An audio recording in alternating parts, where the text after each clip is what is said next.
qo'ziqorin deb biz ham endi bilmas edik, shu bittasi tavsiya qilib tajriba uchun 100 ta dedi, ne daromiga tushunib qoldik.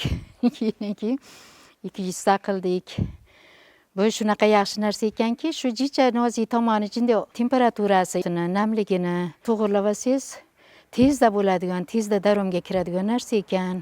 Aytaman, biz aholimizga juda qo'l keladigan narsa ekan. Bozorlarda har dorgir ekan.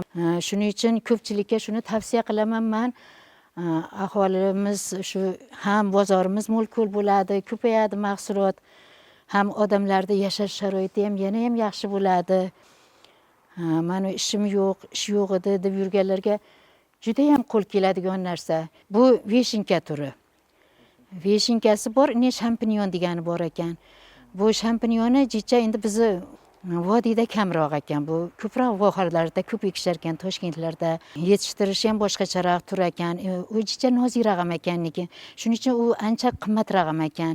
Endi bu veshinka o'zi bo'laveradigan narsa ekan.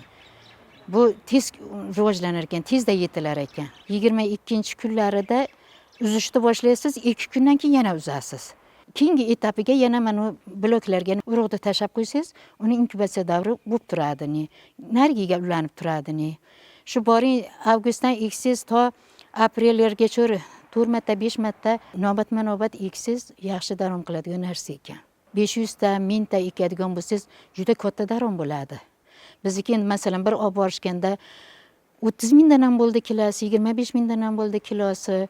Shunaqa bo'lib boraverar ekan. Yoshdan qat'iy narsa, og'ir mehnati ham yo'q. Mana keksa odam shuni bildimki, mehnat qilib shu jinday uquvli bo'lib qiladigan odam eplasa bo'ladigan ishda bu.